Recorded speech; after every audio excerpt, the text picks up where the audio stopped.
Firstly, I'd like to introduce my co-speakers, Meow Meow, Mr. Fox here, and Meow Meow. They will be helping me today in my presentation. So let's go. My name is Ivan Shafran. I have 4 years of experience in WebRTC and 7 years in Android. So I know something, and I will share this info with you. I hope you like it. I work as a team lead of Android calls at VK. Please, I'll sorry, I will answer all your questions at the end of the talk, but you can write them right away in comments. We will go over them. So let's begin. There are calls everywhere. Actually, if you see it, for example, there are many cases in communications, of course, yes, like chatting. We have cases in education. For example, you may have webinars there or some one-to-one trainings. That's really a good use case. There are many more hidden use cases. For example, you can use calls like over IP for privacy. For example, if you don't want to share your real number with taxi driver or with someone in dating apps, you may introduce this kind of calls. And there are many more other cases. For example, telemedicine. You want to have access to your doctor from different countries, for example. That's also cool. So VK is a social network, and we have one-to-one calls, of course. Yes, where you can talk with friends. Like we have group calls where you can have even more friends in your talk and talk about something. And also we use this functionality for our own meetings inside company. Yes, this is really good. Like you can do it and test it at the same time.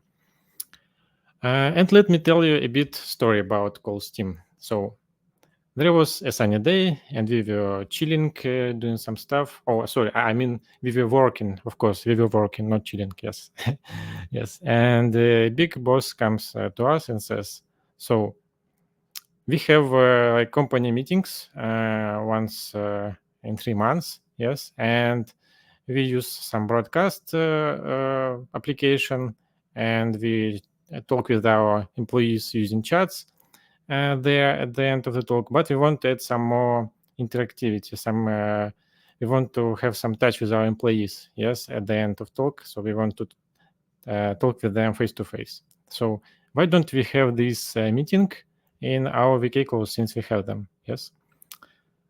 Okay, we were like, no worries, let's do this. That's cool. Okay.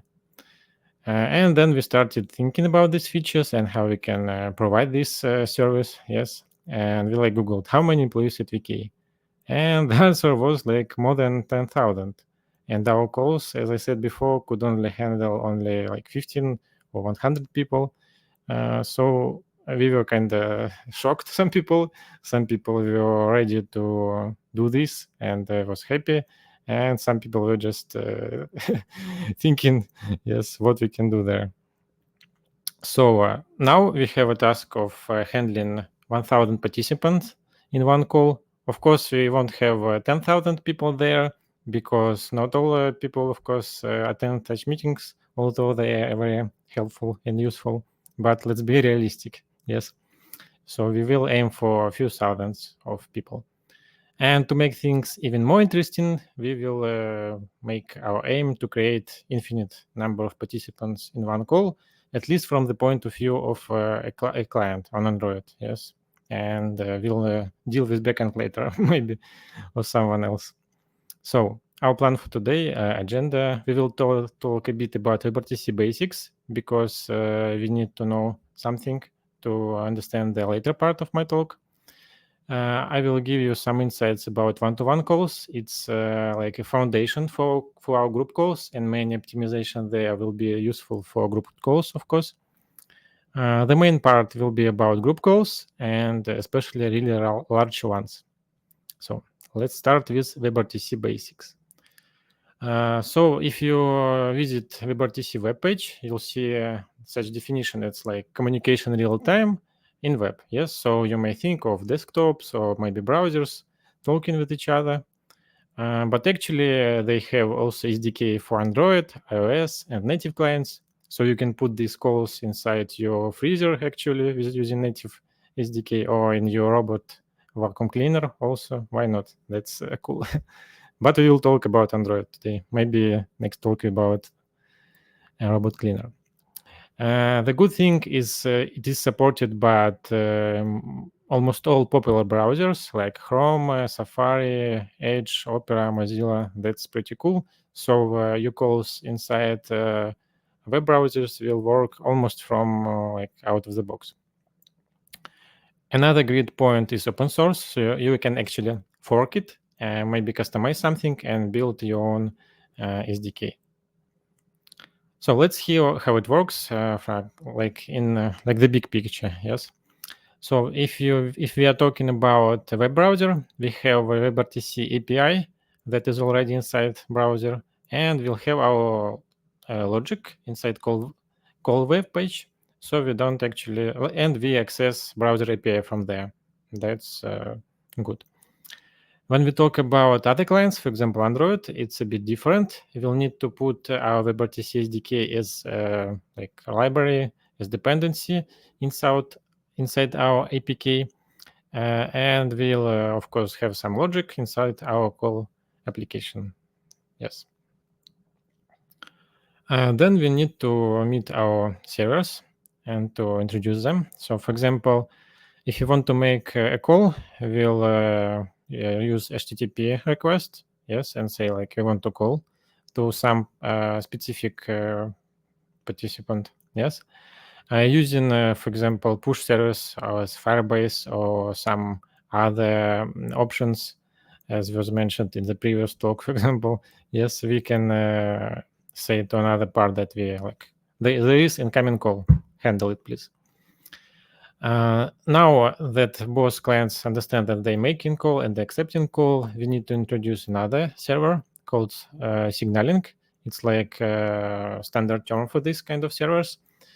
It is responsible for connecting by WebSockets, for example, with each clients, and it handles call metadata. Why so? Because we need to have like to establish connection between these clients. WebRTC is primarily about peer-to-peer connection, so we will here like send some of our APIs from, for example, from desktop application. We will send the audio or video codecs that we support, and another site will send their information, and then we can establish a peer-to-peer connection.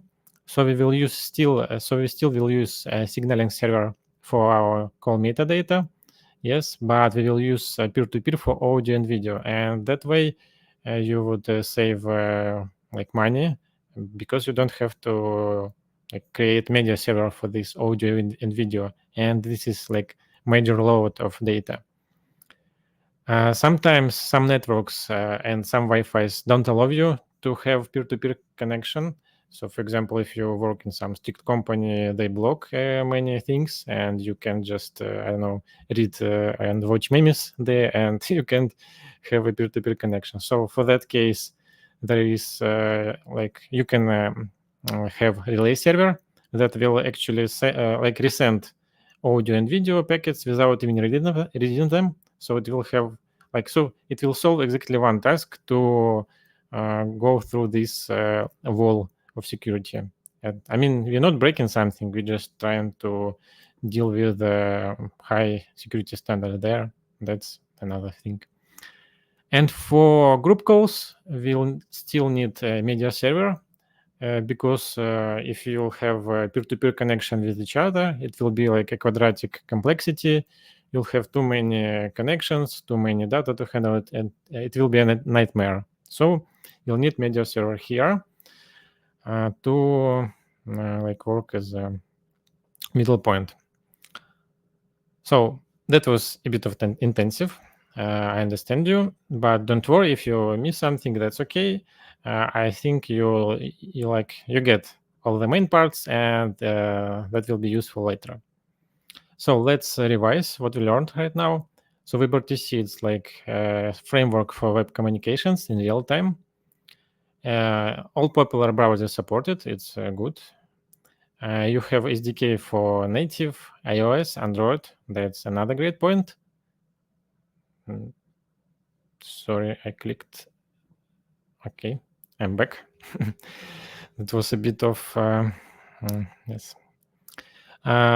Another thing is it's peer-to-peer first, so it's kind of good with one-to-one calls, but you'll need to make more things for group calls, and we'll revise it later. You will learn about it later. So WebRTC is responsible for audio, video sending, for connection, like establishing connection. And from our part, we need to implement call logic. We'll need to set up some servers like signaling server, API media servers. Actually, you can find some open source code in GitHub or somewhere else, and to set up these servers and even your logic. Yes, but if you need to have like more customization, you'll need to write them from scratch. I mean, it's not that much, but still, it's on your part.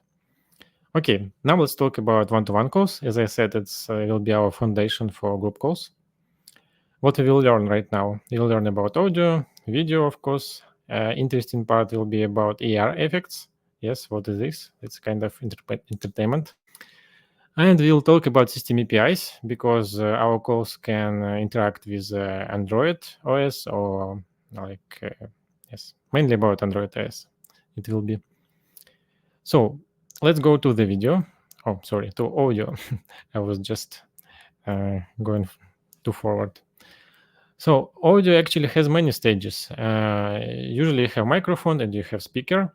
For example, WebRTC supports echo cancellation. You'll need some audio from your microphone and from speaker. Then you kind of subtract this audio, so you would have some echo.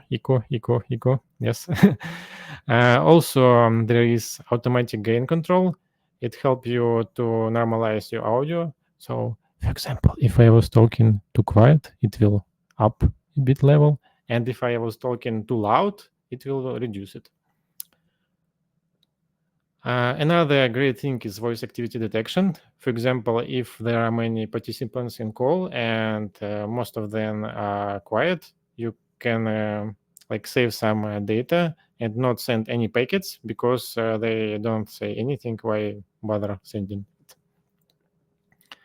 And another great feature is noise suppression because you have like, for example, pets or vacuum cleaner or some other or neighbors maybe doing some repairs, yes, that will distract you from the call.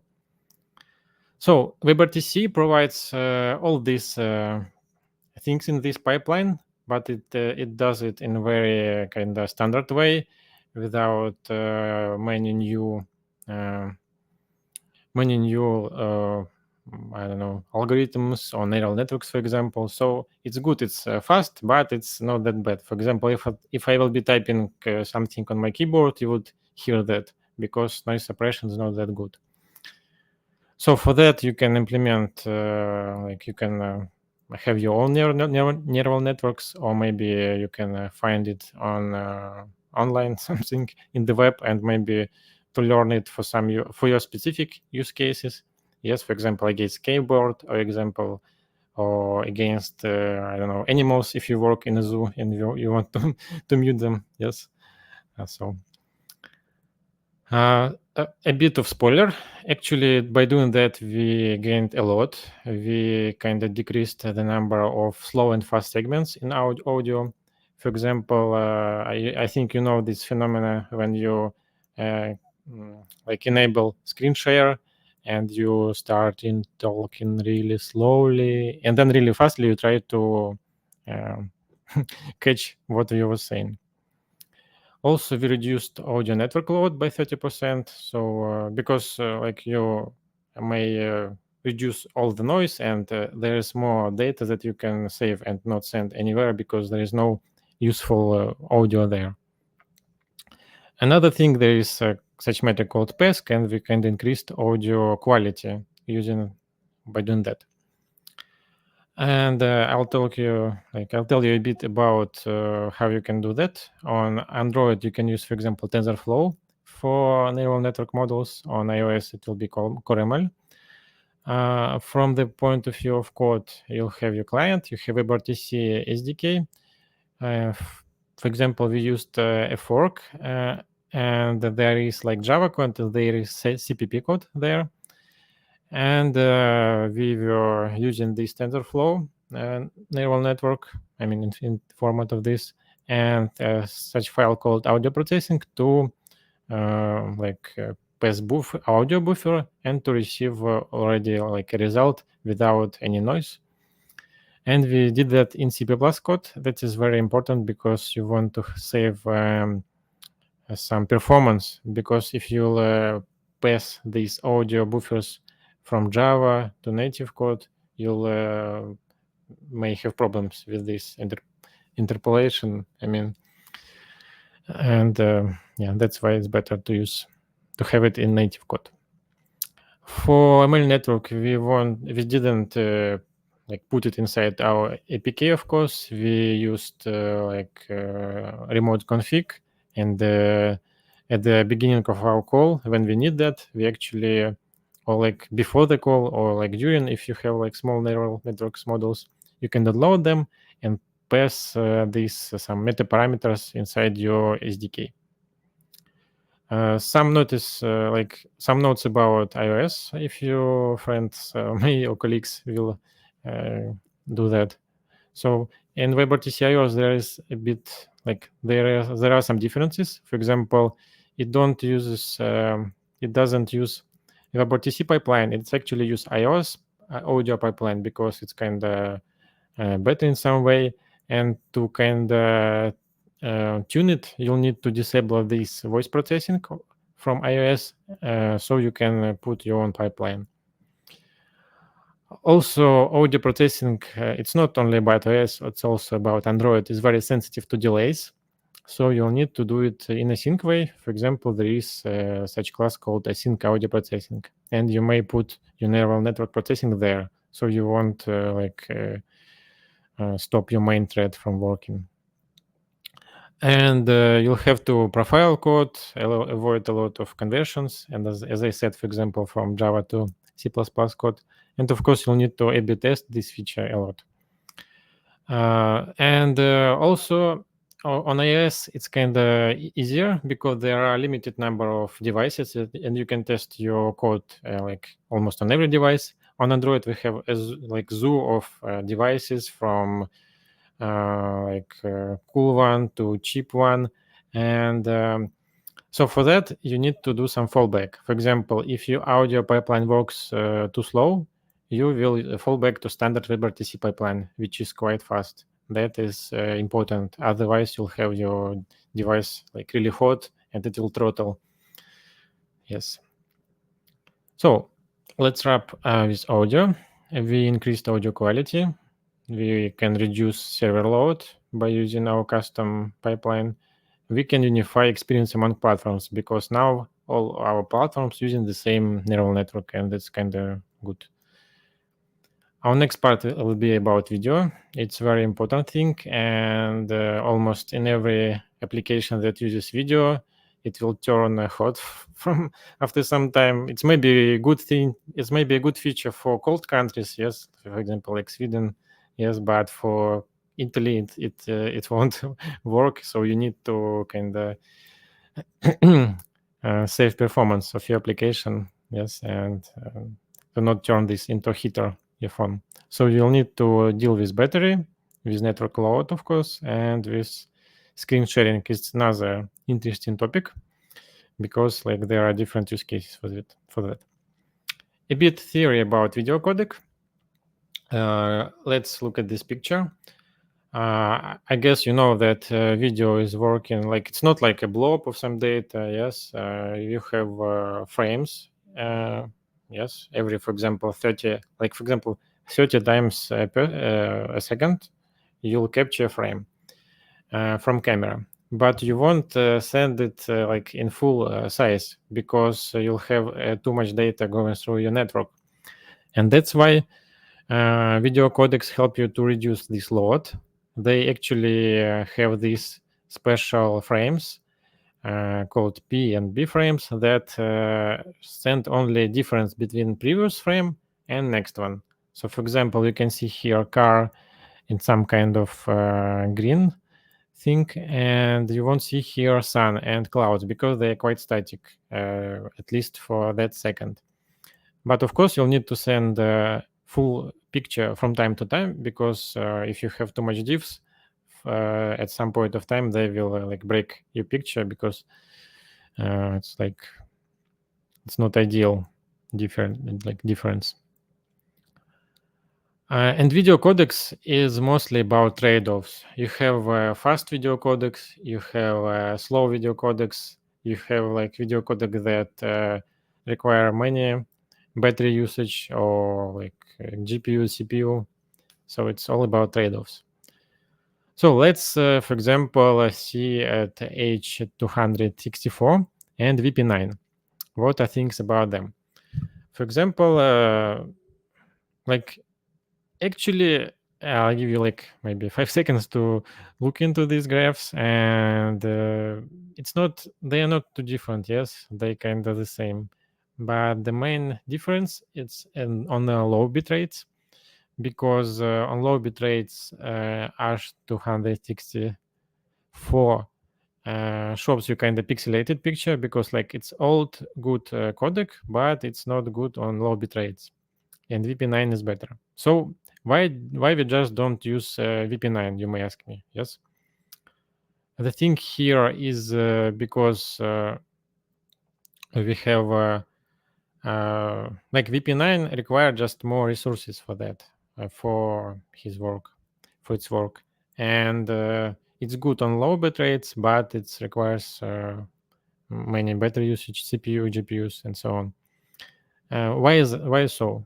It's because like the left codec is pretty old, and it has hardware implementation on almost every Android device. It's fast because of that, and for VP9 there are still many devices that has only software implementation of that. That is why it's not so efficient.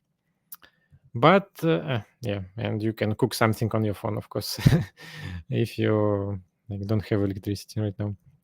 So or your cooker is broken. Anyway, so a bit about bitrate adaptation for IH. So you can kind of try to combine them. Yes, why not? So the old codec is good, is great, it's fast. We can use it on most bitrate range. And you can use VP9, for example, at low bitrates, where you have to like you want to have really good picture, and you may allow yourself to use some extra battery here, a bit more, please. We want to like see a beautiful picture. Why not? And yes, let's wrap a bit about that. So of course you'll need to A/B test it a lot, and you may kind of play with different codecs. It's just an idea that you may implement, and it worked for us, for example. So it's a good start. Let's talk a bit about screen sharing. How do you think? Like, what is the difference between camera and screen sharing? What is the main difference? Do you have maybe any ideas? You can write them in comments, actually. So I'll give you a hint, actually.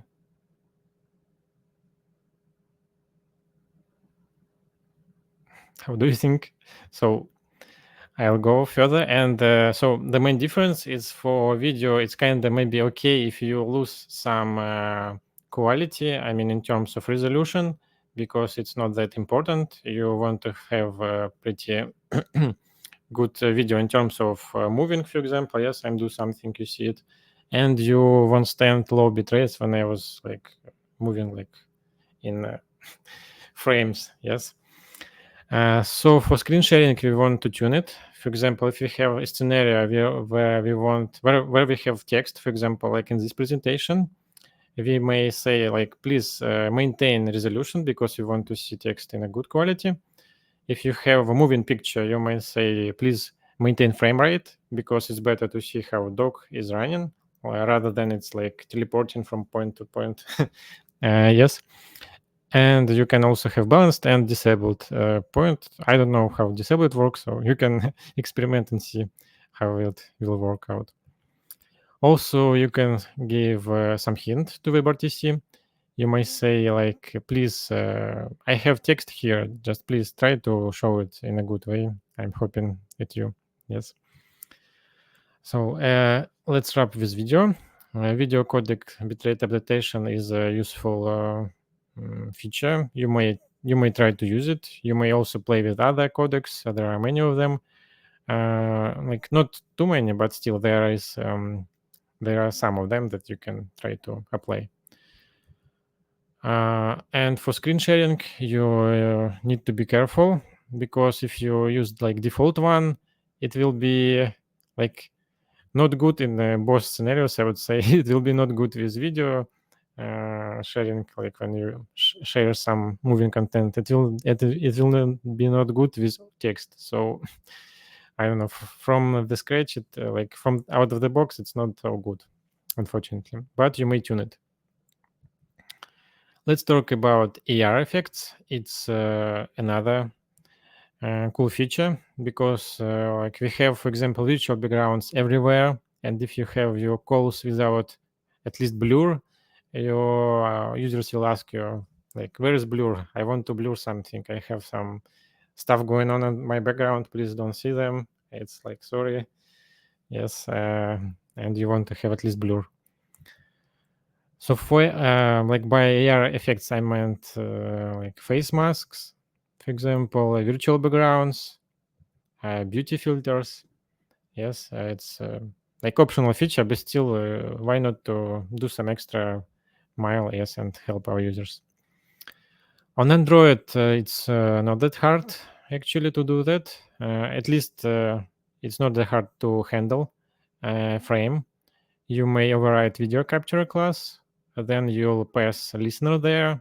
Basically, it has like callbacks like on frame, on start, on stop. Pretty easy to use. And then you can change this frame of yours. You can like, so you handle it, like you capture it, you change it, and you return it. But you need also to be careful about time that you spent on changing it. Okay. So let's talk a bit about applying virtual backgrounds on your frames. There is a library called MLKit. It's from Google. It's free for some scenarios. It has like implementations for Android and iOS. Scenarios that are important for us are working offline on device. That is why they are free, actually, because you spend your resources and not server resources. And it has features called segmentation. You can use it for virtual backgrounds. You can look on the right part how it's showing. It's working pretty great. Also, you can use face detection. It will map your eyes, your teeth, and so on. So you can apply face mask, for example. You can apply some beauty filter. That's also possible. Why not? A bit for our iOS fellow developers. You can use Vision for virtual backgrounds. You can use ARKit for mask and beauty filters. As you can see, they have even more points there. That's pretty cool.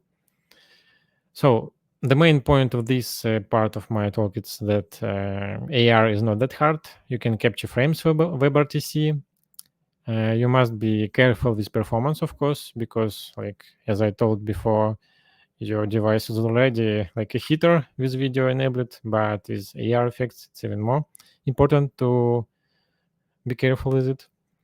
You can use MLKit, Envision, ARKit. That's like already working libraries. Yes, of course, you can train your own networks and tune it, but you can start from something simple. Why not? Another like last part for one-to-one calls is system API. It's also pretty important to know how to handle it. So, for example, on Android, you have connection service. On iOS, you have CallKit. They are responsible for calls management in terms of like having some proxy between your calls and calls from other application or from default application, yes, from system calls. So, for example, if you have incoming call, it will pause another call in your Android OS, and you may accept it without like having two calls working in parallel. That's pretty cool. So yeah, also it can help you to introduce your call history into system call applications, at least at iOS. It's kind of troublesome on Android, so be careful. I won't say it's like not working; it's working, but you need to really be careful when implementing that.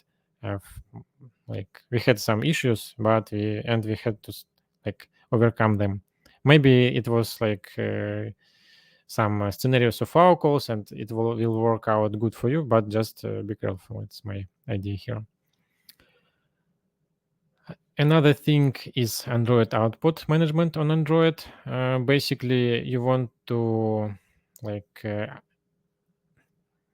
you want to gain audio focus for your call because now it's like my time. I want to call to my friend, yes. And at the end of call, you want to restore this state because, for example, if something was playing in background, you may kind of want to give your audio focus back. Yes. Between these two stages, basically what you want to do is to detect devices, like if we have some, I don't know, headsets, for example, and we want to see if we have, like if a user asks us to switch device. So a bit about device detection. We have like speaker, we had loudspeaker, we have a wired headset, and we have Bluetooth devices. How can we detect them? So for loud and quiet speaker, it's pretty easy because they are always presented. So you can just assume that you have them. For wired headset, you can use code like as on the left part of my slides. It's not that hard. So just you need to handle different versions of Android. About Bluetooth, it's a bit harder. Sorry, I have this old Bluetooth permission that is relevant to old kind of like old versions of Android. Right now, you have kind of different. It's called like Bluetooth admin or something. I'm not quite sure. But anyway, so you need to have some kind of Bluetooth permission, and because of Bluetooth nature, it works kind of how to how to say that not very stable. So you want to have information about Bluetooth device from different APIs. So you may use, for example, Bluetooth adapter and Bluetooth profile all together to to learn what's happening with Bluetooth. Also, you need to update Bluetooth availability so you can listen to some broadcasts here. And you can check it just using this API. Yeah, nothing special here. Also, there is such problem as touching your screen with ear. For example, if you want to like talk with friend without video, you may put your phone next to your ear and touch it accidentally. Yes. So to solve this issue, actually, I don't know. Maybe not all people know, but there is a special sensor on your device. It is on like top near to front camera or on the other side of front camera, but still on the front part of your phone. That is like that can measure distance between you and between phone. Usually, it just returns something like true false, and it's actually doesn't measure length like in terms of centimeters, but by API it can do that. So it is pretty easy to use it. You just need to acquire a wake lock. Yes, called proximity screen of wake lock, and don't forget to close this lock after you call because you like this. If you don't close it, it will be called like uh, so like Google may report you because you like locking it and not releasing the lock. So let's summarize this part. iOS is our friend here, and on iOS it's kind of required, but it's very helpful. On Android, it is optional, but okay. Sorry for this wording. It's not hard to use it. It's easy to use it, but you just need to be careful. Yes. Yes, that's what I wanted to say here. So let's go to our main dish here today. It's group calls and really big ones. So gather your friends and please join. So for large calls, we really need to be to worry about performance, to worry about device load, network load, and they won't work well out of the box in WebRTC. So we need to optimize audio, we need to optimize video, and we need to optimize network. And kinda you need to optimize UI, of course, but it's I leave this part to you because it's kind of specific to your application, and I'm sure you're all experts and can do that by your own. And I will only talk about audio video network here. So a bit about audio. Actually, not a bit. There will be many interesting stuff here. So when we talk, we have usually one outgoing audio track outcoming. So that's our friend. He's talking, like saying hello, and the audio goes somewhere. When we have group call, we have like for each device we have incoming audio by default, and it is kind of useful actually because you can show who's talking. For example, this meow meow saying hi to you, and on your device you may check this audio track, and you may see from statistics that there are some data coming to your part, and there are some audio level is higher than some default level. So you may show that this participant is talking actually. And also you can use that for another great reason. You can track if this audio track is active, if there is same data there, and if there is like no data, if it's broken, you might show it as a user, like have some connection problems, and you may try to reconnect this specific participant. That is kind of good points there.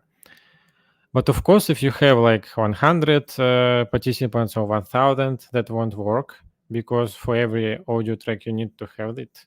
Yes, you need to accept this data, and you need to allocate some memory. And of course, it will not work for infinite number of participants as we wanted to do at the beginning. Yes, so that's not our solution.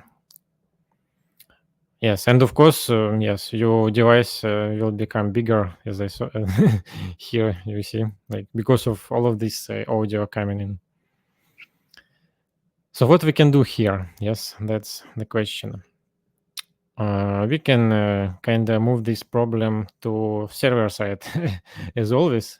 And I wouldn't say like we actually kind of passing on this, but it's like the way this problem is solved. So our media server actually will accept all audio tracks, and it will mix them all, and will receive only one audio track, which is kind of constant, which is good. So to show, like to illustrate this, I'll show you this slide. So for example, we have 3 participants, yes, like, but there are like many of them, like thousands, that doesn't matter here. So we at first we receive all tracks and we merge them, we mix them. Of course, there are many steps here. Like we need to adjust timelines between them. We need to adjust the audio level there, but it's like it's happening inside this server. Later, we need to subtract actually your audio, because if you receive all these audio tracks, you will hear like echo of yourself, and this is not very pleasant experience if you try ever talking to yourself during this echo. So for example, we have this meow meow at the bottom. He sends his audio, and before sending his audio, like mix of his audio back, we subtract his kind of audio track, and they receive a mix, but without their own audio track. Also, as I said before, we could understand who's talking right now based on audio tracks, but since we accept now only one audio mix, we need to send additionally some metadata about talking participants using a signaling server, for example, or some other way. It doesn't matter, but you need to like handle this. So our audio summary. Now we have one audio track because we mix all of them. It's pretty constant. Yes. We need to update speaker status update, and we kind of solved a problem of big call for audio here. That's good. Yes, because we have fixed network load, we only have one audio outgoing and like incoming. That is good. Let's talk about video. It's a bit harder, but maybe even more interesting. That's a good point. So, as I said, yes, videos require many resources. Yes, you may hit something with your phone if you're in group calls, and to solve this problem, we need to deal with it somehow. Yes, we need to reduce some load of CPU, GPU, and so on. Actually, if you think about it a bit, client doesn't need all videos, yes, because we can only see some videos on the screen. For example, on the left part, we see only like six videos. On the right phone, we can see about 4 or 5, doesn't matter. And why not we just yeah, and another point that we don't need like 4K videos. For example, if someone using like top-notch audio camera and sending our 4K stream, we don't need to show it inside our client. We only want to show like 100 to 100 pixels or a bit bigger, but still not full HD, even not HD sometimes. Yes, we want smaller frames. So we may introduce a specification and kind of protocol between our client and audio server. So again, we had to do some things with our server here, but from the point of view of client, we'll send our layout to the server saying what we have right now on the screen. For example, right now we have 6 squares. Let's assume they have like 100 pixels. Yes. If we change our layout, for example, we want to show some portrait view, I mean some like main speaker view, we will update this information and we'll receive only these specified tracks from our server. That is, again, good. But that's not all, because by default, WebRTC again creates video track for every participant. Of course, it does it in lazy way, but still, if we have, for example, 1,000 participants, at some point of time, we may have like 1,000 video tracks, and that's a problem, because like we need to allocate some memory for this, some CPU, GPU resources at some point. We need to like see like overlook that these tracks are alive in some way. Also, there is such thing as renegotiation codecs on every user's join, because we need to understand which codecs our server accepts, which codecs our client could work with, yes, can work with. That's also a problem. So we can kind of think, oh, why we even create so many video tracks? Let's have like, for example, 10 of them. This number is not arbitrary. It corresponds to the maximum number of video tracks that we can see on our client. For example, if we can see, for example, at most 6 video tracks, we can have like 6 video tracks, fixed number. And 10, it's like just a good number to start with and to show your example. And now we kind of should think out of the box, because like we have 10 video tracks and many users, like thousands of them, yet how we can work in that way? Actually, we can say that now video tracks are for everyone. We accept frames from every user on every video track. Yes. And we understand like who this frame belongs to by looking into the frame specification. We'll add some header to frame saying like who this user, like who this frame belongs to. And for example, at first track, at first video track, we had the user number 7. He was on the screen and then he left. For example, he just ended his call and like exit. And the first user appeared on the screen. So now server will send in the same first video track frames, but from different user. And that's kind of game changer here because it allows now it allows to use only fixed number of video tracks, and we can kind of juggle with all these different participants between these video tracks, because on your client, I believe you can't have more than, for example, on Android 10. If you want to have more, you can have not 10 but for example 20. That's also allowed, but you need to have some fixed number. And of course, you can use lazy video tracks creation. That's also a good point. And now, like we have one video tracks, but we have also video views for different participants. And how we solve this problem? It's again not that hard. Basically, you have information about the frame, yes, who it belongs to, and you just map. You can use, like for example, hash map for your video views. By video views, I mean your texture views or surface views that are most popular variants, most popular APIs for video views on Android, at least. So that's cool. Let's think a bit about video sending.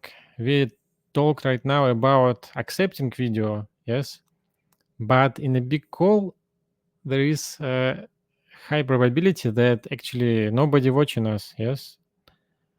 So why don't we just stop sending our video if nobody watching us? Yes, like for example, we have big company meeting, yes, and on the first page we have people who talk in there. We have some screen sharing, for example, and you as user, you will be on some like end of the list of participants. So you actually can show your own video to yourself, but you can save on not sending the video to the network. And of course, if you like appear on the screen, you will send your own video. That's just not just you like saying, okay, it's on audio only. No, you will send your video, but when you appear on the screen. So let's wrap with video. So you can ask a server for specific size. You can fix video text number. So again, like with audio, we have a constant like allocation of resources. That's pretty great. You do not send video if nobody watching, and also you can, for example, send video in smaller preview. Like there are different techniques to achieve that, but basically you need to think out of the box when you deal with like really large calls, and if you want to achieve infinite number of participants. Let's talk a bit about network. So we all love JSONs as Android developers, as developers. That's a very good format. It's human readable, but it has extra data. For example, it has some brackets, colons, other stuff you use, like for symbols for true, false. Like for false, you even have 5 symbols, yes. And you can basically, obviously, you can save something. So you can use message pack format, for example. It's a binary format, and for this sample, you will save like short part of your size of this message. But you can't use message pack with WebSocket, obviously. So you'll need some kind of different API. And hopefully, unfortunately, WebRTC like allows you to use data channel. It's kind of like WebRTC, but it's in binary data format. and it has some more extra features. For example, you can change sending queue if you have too many messages. So that's pretty cool. Also, there are many smaller steps. For example, you can remove default values from your signaling because you can't move every message towards like two data channel. You still have to have something on signaling because it's just easier. Also, for WebSocket, you can check if per message deflate is enabled. On Android, it's like supported from like by default from some version of HTTP. On iOS, you need to check your library, and if you use like a System API WebSocket, it will be working from 15 version. So, network summary. Limit size and frequency of your messages, of course. Check WebSocket options. And the main thing actually that we reduced the main load from audio and video on the previous step. So now we just kind of helping with rest parts. So let's summarize what we've heard today. WebRTC is a great framework for calls. Actually, I love it, and many applications around the world use it. In one-to-one calls, you can tune screen share, you can check codecs wisely, and maybe play with them, A/B test them.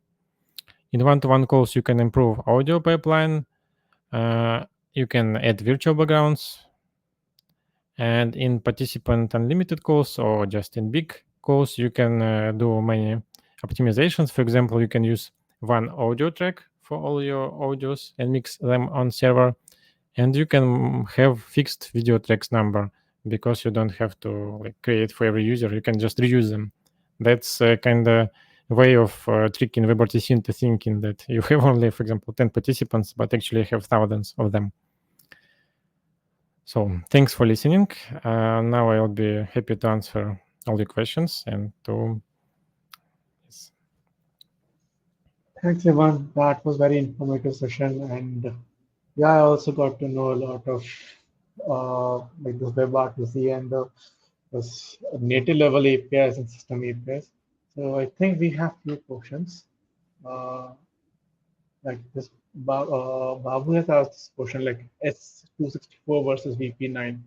Uh, I think we have another codec like H265, or like he's asking whether the devices which we use in 2024 like in past decade don't they use this codec, or what is the case with this H265?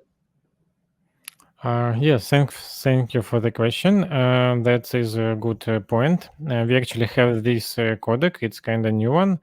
And speaking of iOS, I know that it's kind of included in new iOS devices, so you can and I'm not sure if it's hardware implemented, but on iOS you can definitely play with it.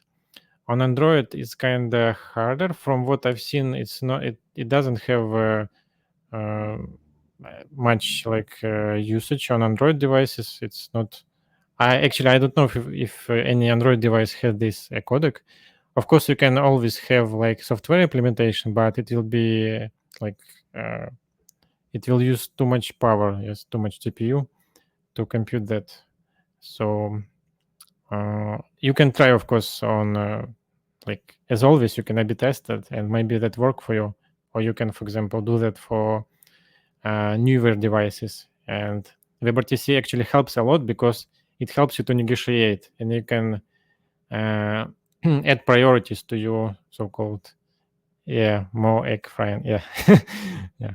So now your phone can do two things: call and prepare some food. Yes. Yeah. Yeah, two in one functionality for a phone. I have one question, Ivan. Like you like talked about the integration of MLKit and Vision API, Vision from the iOS. As far as I have seen this MLKit like works on the Kotlin layer and similarly for Vision for the Swift layer. But the audio processing input which you showed, those are working on the C++ layer. So like where this integration goes, like do you need to integrate uh, this pipelines for audio processing in the C++ layer, you or like even with the ML kit, or do you do this in the like normal Kotlin and Swift layers? Yeah, thank you for the question. So regarding video processing and neural networks, for example, at our application, at least we used it at Java level, but it was how to say that when you acquire this frame from WebRTC, it actually has a link to texture in terms of OpenGL. So you may, for example, pass only this OpenGL texture ID. It's not like a data, it's just index, it's just a reference. So it's easy to pass it from one point of code to another, to C++ level. So it's not a big deal. You may work also with frames as bytes, and you need to be careful when passing this data. And for example, you need to reduce a number of copies, transferring to bitmaps. And yeah, here. So for audio, it has more actually requirements, because for video, for example, it is enough to have, for example, 60 fps, yes, but audio is real time. You can just stop it and to process it. So that's why it was important to do this in C++ code. And for video, at least for us, it worked to handle it on Java level and to pass some references into TensorFlow or MLKit. That's fine. Yeah, that part I understood. Thanks, Evan, for this insightful thing. Okay. Thank you. I don't think we have any more questions. So yeah, I think that's all for this session. Yeah, if anybody wants to ask me questions later after the event ends, you can find me by this QR code. Yes, feel free. I always happy to share some knowledge. Yes, thank you, Rohan. Yes. Thanks, everyone. We're glad to have you.